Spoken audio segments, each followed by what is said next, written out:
big storm brewing, and it's bringing waves and danger to America's west coast. I'm Carl Azus. This is CNN Student News. Let's go to California. Look at this. Massive swells off Southern California. Forecasters say they could crest as high as 15 feet. One surfer has been killed by the waves. Buildings too close to shore are in danger of getting damaged, and people are being warned about strong rip currents which can drag swimmers out to sea. It's all brought to the region by Hurricane Marie. Last night, this was a Category 2 storm, which normally can cause some damage and flooding. But Marie isn't expected to come anywhere near land. Forecasters say it'll swirl and dissipate in the Pacific Ocean. Still, several beaches have been closed as dangerous waves are expected through Friday. A tropical cyclone is an area of low pressure that forms in the tropical regions of the world. Cyclones are actually very important, even though, of course, they can be deadly. They help essentially balance out the temperature across the globe. They are an equalizer, so they take the heat energy from the tropics and they translate that where we need it into the colder climates. The generic term for it is a tropical cyclone. That can refer to any cyclone that has a closed center of circulation anywhere in the world, like in the Atlantic. When they get strong enough to a certain wind speed, we call them hurricanes. But if you're in the Western Pacific, a hurricane is called a typhoon. There is no difference between a hurricane and a typhoon except in the name. They're both tropical cyclones.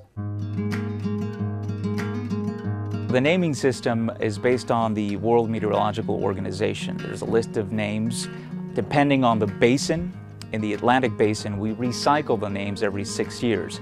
If a storm becomes particularly intense or is devastating for a coastline or has a lot of casualties associated with it, we retire the name and don't use it again. For example, Hurricane Katrina, that name will never be used again.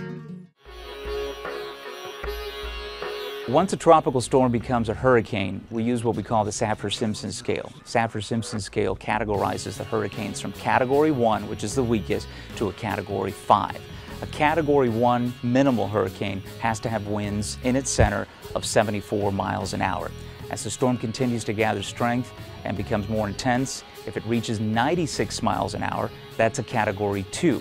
A Category 3 has winds of 111 miles per hour. If it continues to intensify, that is a deadly Category 4 storm. And then the strongest of hurricanes, Category 5. That is pretty devastating stuff. Definitely heed the warnings and get yourself a preparedness kit. Know what you're going to do in the event of a cyclone. Are you going to evacuate? When do you evacuate? And again, heed those warnings. See if you can ID me. I was established for the U.S. military during the Civil War. I'm an award for gallantry above and beyond the call of duty. I'm America's highest military decoration. I'm the Medal of Honor, and I was established for the U.S. Navy in 1861 and the U.S. Army in 1862. It was in 1863, during the Civil War, that the White House says Alonzo H. Cushing earned his Medal of Honor. He was 22 years old, a first lieutenant for the Union Army. He was facing a Confederate charge at the Battle of Gettysburg. And even though Cushing was wounded in 2 parts of his body, he refused to evacuate for medical treatment. And he continued to direct his artillery unit until he was killed by a Confederate bullet. Historians say Cushing helped ensure the Confederate defeat at Gettysburg. President Obama will present his award more than 150 years after Cushing's death.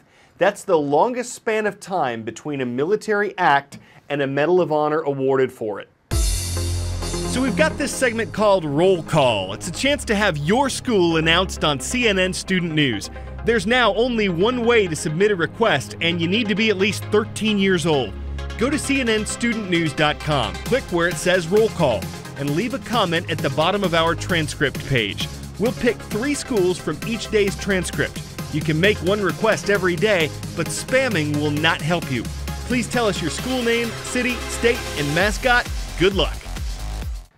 All right, quick. Think of all the fast food chains that sell hamburgers. McDonald's probably comes to mind first. But in second place, with about 12,000 stores around the world, is Burger King. and until now, it's been based in the U.S. It pays U.S. corporate taxes. But most major corporations want to minimize those taxes, and one way some of them do this is through inversion, when they basically decide to move their base to another country. Canada, for instance, has lower corporate taxes than the U.S., and when you factor in its lower sales and property taxes, moving there could save a food company some serious bread. When you think of Burger King, you think America. Have it your way at Burger King. But now, the iconic American brand and investor are teaming up to relocate the fast food chain outside of the United States. Here's the deal. Burger King announced it's buying Canadian donut house Tim Hortons and moving the combined company headquarters north of the border. That creates an opportunity for the company to write off some of its U.S. corporate taxes and avoid paying U.S. taxes on earnings abroad. Burger King is the most recent and biggest brand name company to attempt moving its headquarters. The U.S. is often criticized for having one of the highest corporate tax rates in the world, but companies often find ways to offset their bills to the government.